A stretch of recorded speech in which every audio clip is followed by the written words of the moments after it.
Hebreos capítulo 13, vamos a leer varios versículos, vamos a leer el versículo 7, el versículo 17 y el versículo 24. Hebreos capítulo 13, Hebreos capítulo 13, el versículo 7, el versículo 17 y el versículo 24. Amén.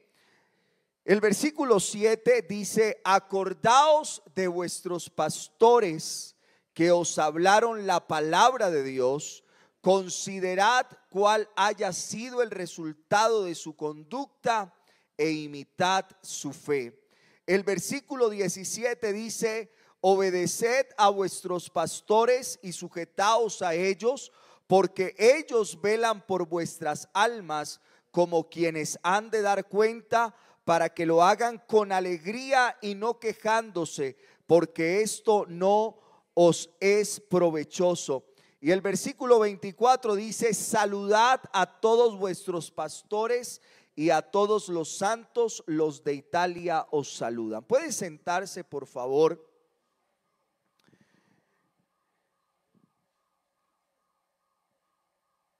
Yo tal vez no he vivido toda la historia de la iglesia, pero crecí en un hogar cristiano, y es decir, que desde que tengo memoria puedo recordar asistir a una iglesia local y escuchar a muchas personas decir cosas como, por ejemplo: yo no sigo a hombres sino a Cristo. Y es una frase que se ha repetido en múltiples ocasiones. Yo quiero decir que si de alguna manera lo que se ha querido expresar es que no debemos poner nuestra confianza en ninguna religión humana ni someternos ciegamente a mandamientos de hombres, yo estaría completamente de acuerdo con esta afirmación. Pero sospecho que en la mayoría de los casos lo que se esconde detrás de ese lema es una declaración de autonomía que es contraria a la esencia del cristianismo.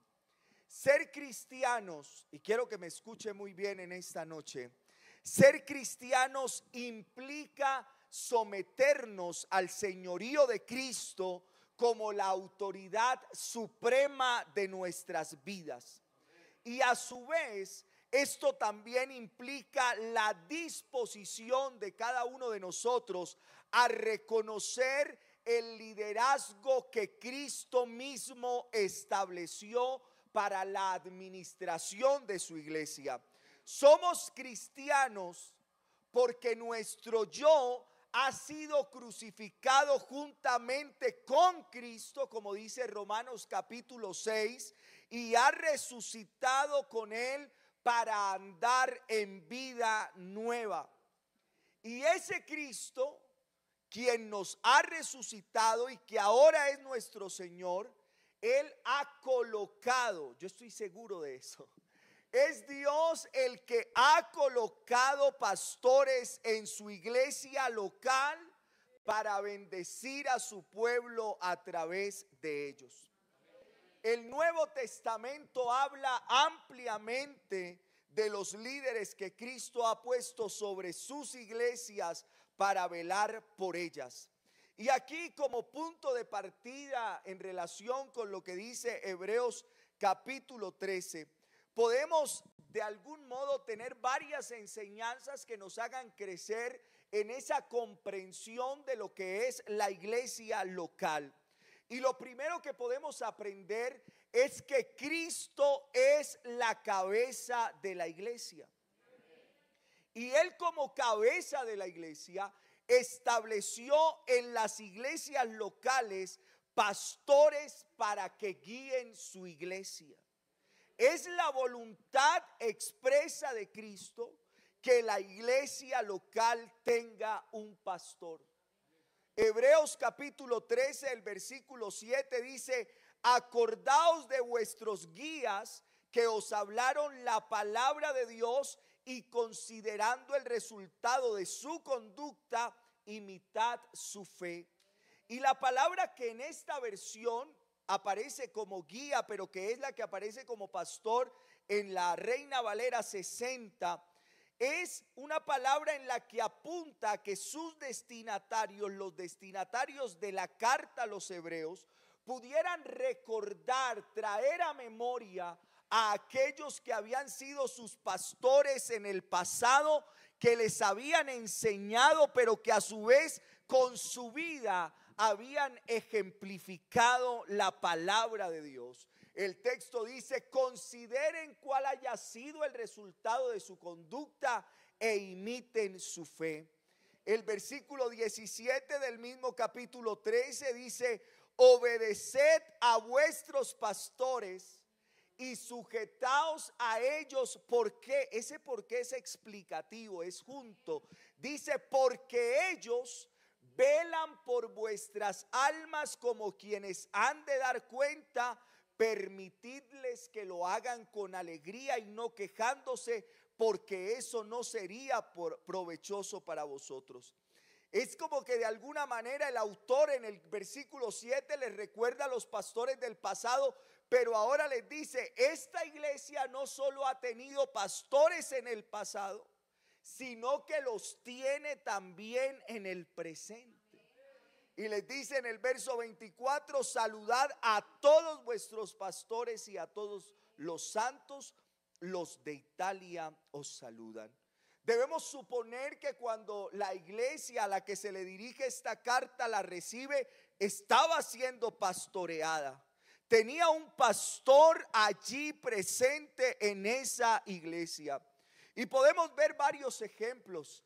Hechos capítulo 14, el versículo 23, Lucas nos señala que al regreso de su primer viaje misionero, Pablo y Bernabé constituyeron ancianos, que es un término que se equipara o que es el mismo para referirse a pastores y ancianos en cada iglesia.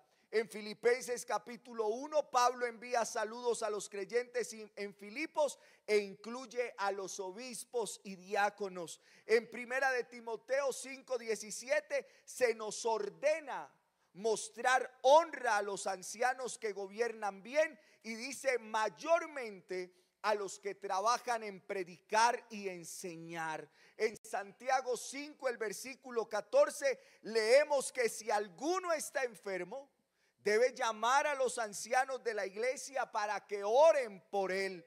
Y en primera de Pedro 5:1, el apóstol dirige unas palabras de exhortación a los ancianos que están entre vosotros. Debo decir que los pastores, y me voy a incluir, ejercemos una autoridad sobre la iglesia, pero es una autoridad que ha sido delegada por Cristo mismo. Yo he venido intentando convencerme en medio de tantas circunstancias de lo que uno observa, de una realidad de la que usted se debe convencer en esta noche. El pastor o los pastores que Dios pone no son fruto de la casualidad o la influencia o el ejercicio de poder de algunos que están por sobre el liderazgo de la iglesia. Debemos estar convencidos que el pastor que hoy tenemos en este lugar, nuestro hermano Carlos, es el hombre que Dios mismo dispuso para que fuese nuestro pastor, y así en cada lugar. Porque si la iglesia pertenece a Cristo y el dueño de la iglesia es Cristo y Él es la cabeza de esta iglesia, entonces no puede ser una casualidad a quien Dios pone a que esté como pastor de la iglesia. El término que se traduce en Hebreos capítulo 13, el versículo 7, 14 y 24, como guías o pastores, dependiendo de la versión en la que usted lo lea, es la palabra hegeomai, de donde proviene nuestra palabra hegemonía. Y de pronto usted se sentirá un poco abstraído con lo que le voy a decir, pero en Hebreos capítulo 7, el versículo 10, donde se refiere a José como gobernador de Egipto, es esa misma palabra en relación con gobernar. Los pastores entonces, así les suene un poco difícil de aceptar, gobiernan o presiden la iglesia en nombre de Cristo y bajo la autoridad de Cristo. Y yo sé que aquí muchos tal vez se resistirán y en otros lugares al concepto de autoridad, porque el problema con el concepto de la autoridad sucede como con muchos términos de nuestro lenguaje, y es que el concepto en sí mismo es bueno. Por ejemplo, el concepto de religión, la Biblia nos habla del concepto de religión, pero el mal uso del término en ocasiones nos hace ser reticentes con el concepto porque lo han dañado, o el concepto de política. Entonces hay tanto politiquero que creemos que el concepto de política o lo que representa la política es malo, sin entender que todos somos políticos de alguna forma bajo el interés por la mejora del colectivo social. Y en ese sentido, cuando vemos la palabra autoridad, entonces como se ha dañado tanto, hay algunos que se resisten porque lo asocian con tiranía o autoritarismo. Pero cuando escuchamos hablar de la autoridad y en el campo pastoral, hay también quienes se imaginan a un hombre enseñoreándose sobre la conciencia de los demás, tiranos que usan su posición para aplastar a todo el que no piensen como ellos, y debemos decir que es lamentable porque algunos así lo han hecho. Pero esa no es la imagen que la Biblia nos presenta de los pastores. Ellos, los pastores, tienen autoridad, pero una autoridad que ha sido delegada por Cristo y que debe ser ejercida en sumisión a Cristo para el beneficio de las ovejas que Cristo compró a precio de sangre. Los pastores no hemos sido llamados a imponer opiniones en la vida de otros. Nosotros fuimos llamados a comunicar fielmente la voluntad del Señor revelada en su palabra y velar con autoridad que esa palabra sea obedecida. Y si de algo estoy seguro es que aquí hemos escuchado predicar la verdad de la palabra de Dios. Así a veces nos cale un poquito, así a veces nos incomode un poquito, pero qué bueno que no se ajuste a nuestra posición, que no sea una palabra predicada para nuestro gusto. Sería trágico que nos dijeran que todo está bien cuando conductas que nosotros hemos adoptado nos pueden conducir al infierno y nosotros creyendo que vamos para el cielo.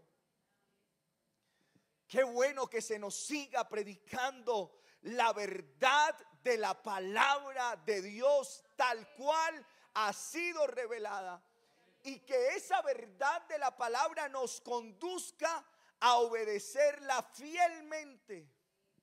Segunda de Timoteo 2:15, por favor. Una de las cartas pastorales del apóstol Pablo a su hijo en la fe Timoteo. Segunda de Timoteo, capítulo 2, el versículo 15, vamos a leer. Y luego buscamos el 4, el versículo 1 y 2, dice: procura con diligencia presentarte a Dios aprobado, como obrero que no tiene de a qué avergonzarse, que usa ¿qué? Bien la palabra de verdad. Y yo aquí le voy a abrir mi corazón. Yo a veces lamento mucho los gustos de predicadores que tienen algunos, porque nos gusta escuchar el mensaje motivacional, el que te vuelva un triunfador, el que pueda llegar a alcanzar todos tus sueños. ¿Y a ti quién te dijo que Dios quiere que tú alcances todos tus sueños? Dios quiere que tú entiendas cuál es la voluntad de Él para tu vida, crucifiques tu voluntad, tu yo, tus anhelos, tus deseos, tus planes, y aprendas ahora a vivir para cumplir el propósito de Dios en tu vida. Por eso es que cuando venimos a Cristo, a mí me agrada Romanos capítulo 6, donde nos habla del simbolismo del bautismo, y es que quienes accedemos a bautizarnos, primero nos hemos muerto.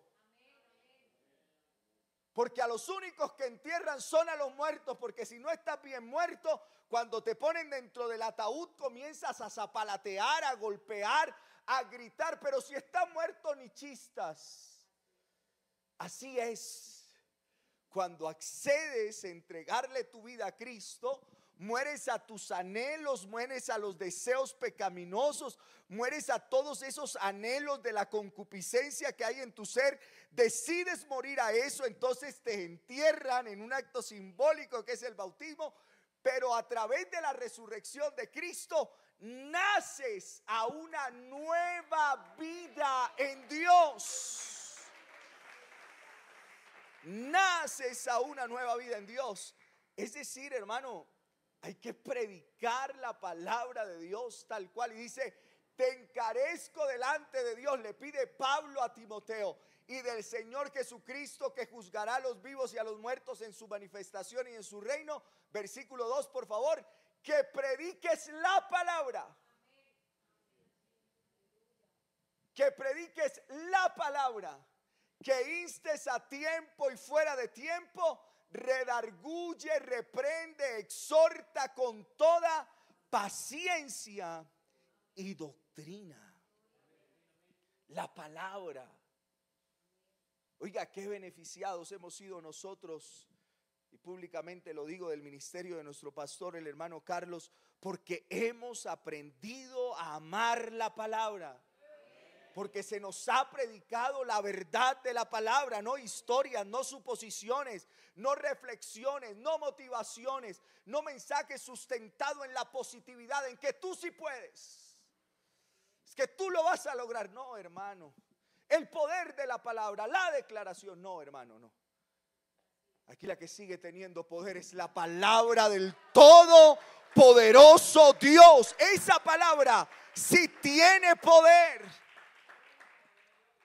Y el capítulo 5, el versículo 17 de también primera de Timoteo dice, los ancianos que gobiernan bien sean considerados dignos de doble honor, principalmente los que trabajan en la predicación y en la enseñanza.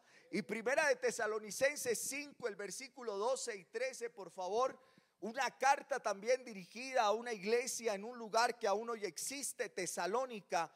Y dice, pero os rogamos, hermanos, que reconozcáis a los que con diligencia trabajan entre vosotros y os dirigen en el Señor y os instruyen, y los tengáis en muy alta estima, con amor por causa de su trabajo.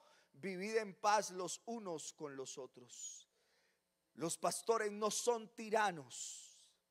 Son pastores que poseen una autoridad delegada por Cristo a través de la iglesia. Y este es un punto que es muy importante, porque sobre el pastor también existe una autoridad superior, que en nuestra organización Iglesia Pentecostal existe una administración distrital, que son los directivos de nuestro distrito, pero también por encima de ellos el consistorio de ancianos, lo que significa que sí hay una delegación progresiva de la autoridad de Dios, y existen unos puntos de control de esa autoridad que le fue delegada a cada pastor. El Señor Jesucristo ha conferido a cada iglesia local esa autoridad a través de su pastor. Y uno podría preguntarse, bueno, Darwin, y ahora por favor descríbenos cuál es la labor de los pastores. Hebreos en el capítulo 13 de manera explícita no nos dicen eso, pero sí nos muestran de manera general cuál es la tarea que Cristo le ha encomendado a los pastores. Los pastores gobiernan la iglesia enseñando y ejemplificando la escritura. ¿Y por qué digo que ejemplificando? Porque los mejores sermones se predican desde el altar de la propia vida. Los mejores sermones se predican desde el altar de la propia vida. Y eso no solo aplica para los pastores, aplica para su vida y aplica para la mía. Su vida debe ser el mayor reflejo de esa obra que Cristo ha hecho. Y entonces dice el versículo 7 de Hebreos 13: acordaos de vuestros guías, de vuestros pastores, que os hablaron la palabra de Dios, y considerando el resultado de su conducta, imitad su fe. Y el versículo 17 dice: obedeced a vuestros pastores y sujetaos a ellos, porque ellos velan por vuestras almas como quienes han de dar cuenta. Permitidles que lo hagan con alegría y no quejándose, porque eso no sería provechoso para vosotros. Los pastores son descritos aquí en Hebreos 13 como hombres que hablan la palabra, pero que a su vez la modelan con su propia vida. Pero además velan por el estado espiritual de las almas que fueron puestas a su cuidado. Se mantienen alerta para proteger al rebaño, advirtiéndole de los peligros que pueden poner en riesgo la vida espiritual de los creyentes. De esa manera, con esa alerta sobre el riesgo de algunas situaciones en la vida, entonces traen consejo y amonestación oportuna. Es muy probable que el autor de la carta a los Hebreos tuviera en mente un texto de Ezequiel capítulo 3, el versículo 17, por favor. Ezequiel capítulo 3, el versículo 17. Lo que quiero decir es que van a ver cómo hay como una conexión particular entre lo que nos dice Ezequiel capítulo 3, el versículo 17, por favor, donde habla: hijo de hombre, hijo de hombre, yo te he puesto por atalaya a la casa de Israel. Oirás pues tú la palabra de mi boca y los amonestarás de mi parte. En la antigüedad, los atalayas eran vigilantes que se colocaban en lo alto de una torre que rodeaba la ciudad, y los atalayas tenían los ojos bien abiertos para avisar a tiempo de los peligros que amenazaban la ciudad. Quiero ponerlo en primera persona: los pastores somos también supervisores de la grey de Dios, listos para traer advertencia, exhortación, amonestación, consejo en el momento oportuno. Y aunque usted en ocasiones no lo reciba con alegría, aunque a usted le parezca que lo que el pastor le dice no es tan agradable, como que me talla un poco lo que me dice, pues ese es trabajo del pastor, tener cuidado de la grey que Dios ha puesto en sus manos. Los pastores no estamos para molestar a nadie. Los pastores no estamos para incomodarlo de ese modo en el que usted a veces lo supone, sino para protegerlo. Es la misma idea que encontramos en Hechos capítulo 20, el versículo 28, donde Pablo, hablando a los pastores de la ciudad de Éfeso, Hechos 20, 28, por favor, Pablo les dice: mirad por vosotros mismos y por todo el rebaño en que el Espíritu Santo os ha puesto por obispos, para apacentar la iglesia del Señor, la cual Él ganó por su propia sangre. Pablo había sido pastor de esa iglesia durante más de 2 años, dicen los historiadores, pero había llegado el momento oportuno para irse, para su partida definitiva. Y entonces él se preguntaba: bueno, ¿y qué va a pasar a partir de ahora que yo me voy? Pues los pastores que se quedaban allí tenían la responsabilidad de continuar haciendo lo mismo que Pablo había estado haciendo entre ellos. Yo sé que ninguno de vosotros, diría Pablo, entre quienes he pasado predicando el reino de Dios, verá más mi rostro. Por tanto, yo os protesto en el día de hoy, eso lo dice Hechos 20 del 25 al 27, que estoy limpio de la sangre de todos. ¿Por qué estaba limpio de lo que fuera a ocurrir con ellos? Porque no he rehuido anunciaros todo, un absoluto, el consejo de Dios. A alguien de pronto le debió parecer muy particular el día que dije que es una muy mala interpretación de Filipenses, el todo lo puedo en Cristo que me fortalece. Y debe entenderlo en su contexto. Por eso habituarnos a leer textos bíblicos como si fueran mensajes de Twitter está mal. Léase todo el capítulo, léase todo el libro. Porque lo que Pablo dice de que todo lo puedo en Cristo que me fortalece es lo que ha mencionado anteriormente. Pero usted y yo somos conscientes que es que Dios no es nuestro sirviente. No, es que esto yo lo sueño y todo lo puedo en Cristo. Pregúntale primero a Cristo si es la voluntad de Él que tú hagas eso que quieres. Yo lamento a veces, y lo he dicho públicamente en múltiples ocasiones, los pecados ante Dios, el pecado es pecado, pero los pecados traen distintas consecuencias. Hay cosas en las que debemos tener cuidado de no equivocarnos porque las consecuencias de esas equivocaciones son graves y a veces queremos suponer que porque de algún modo no ocurre un evento sobrenatural que impida que nosotros hagamos eso que está mal ante los ojos de Dios, eso significa que es la voluntad de Dios. No, hermano, así no es. Dios no te va a coger del cuello y te va a decir, es que no es por ahí. No, hermano. De las cosas bonitas que tiene nuestra relación con Dios es que Él nos da total libertad. Él sí nos aconseja, Él sí nos da la palabra. Estoy seguro que antes de que te equivoques, de que cometas un error, más de una persona Dios ha usado para cruzársela en tu camino y decirte, por ahí no es, pero tú dices, no, es que me tienen envidia. Es que no me quieren ver crecer. No, eso es que esa gente es toda retrógrada, toda anticuada. Yo prefiero seguir creyendo que la verdad de la palabra de Dios es inherente al tiempo, a los cambios sociales, que a la palabra de Dios no le afecta nada, que Él es el mismo de ayer, de hoy y por todos los siglos. Lo que era pecado ayer seguirá siendo pecado hoy y seguirá siendo pecado mañana. Lo que a Dios no le agrada, no le agradó ayer, no le agrada hoy, no le agrada mañana. Qué bueno que nosotros podamos con humildad, con sencillez de corazón, aceptar que el hombre que Dios ha puesto en este lugar como pastor es el atalaya que nos dice, por ahí no es, te vas a equivocar. Eso es pecado, eso a Dios no le agrada, eso a Dios no le gusta.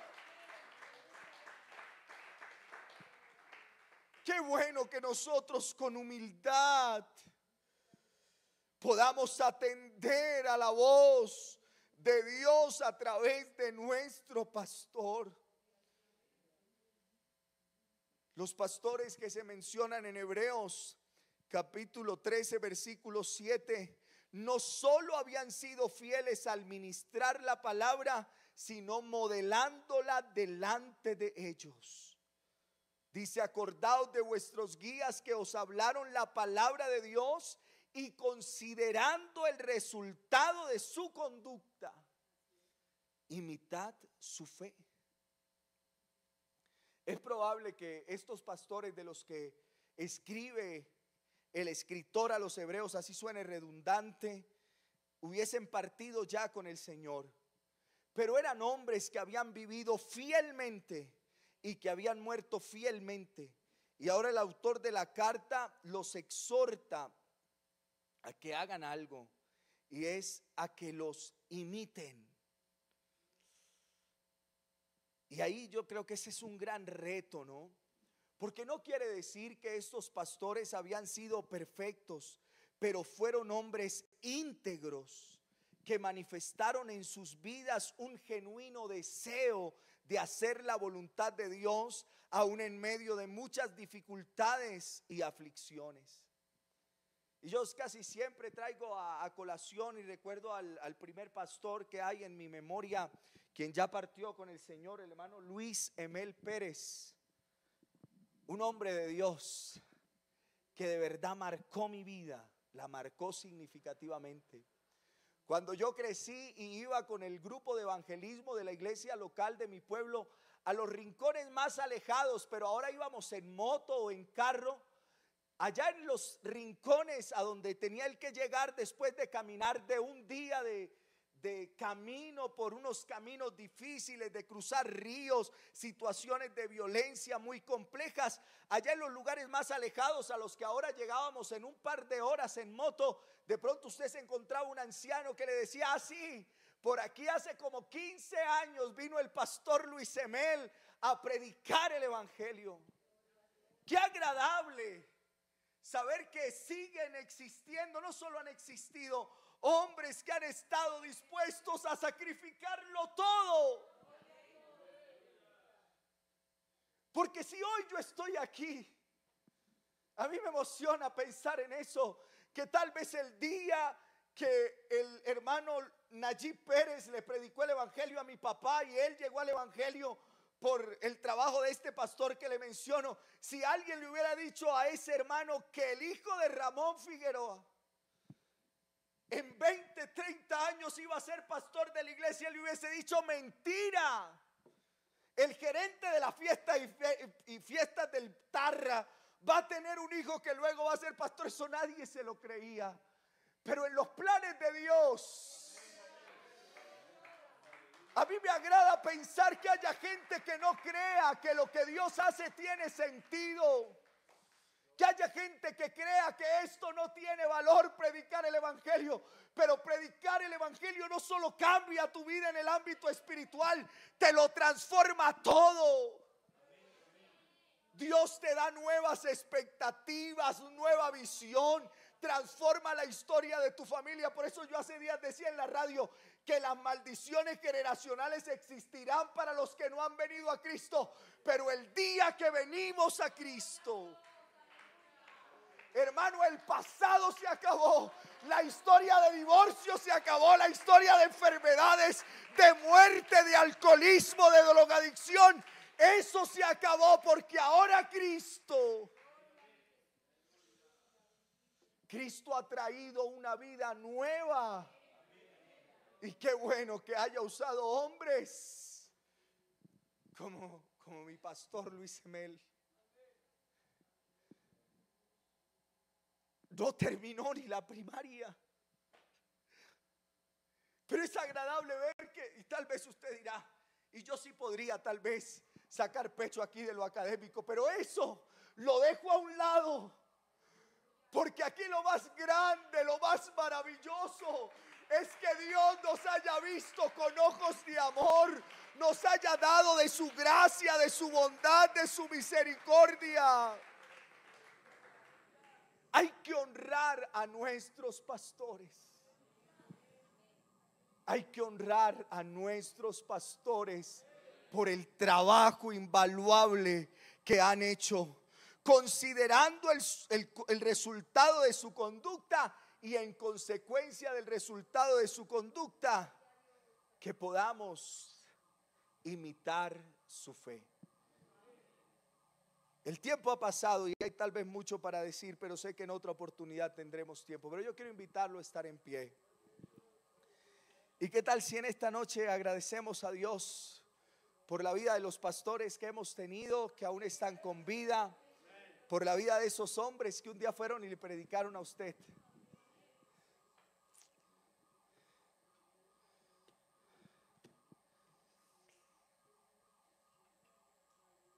Yo sí quisiera honrar la vida de tantos hombres de Dios que han aportado tanto a mi crecimiento personal.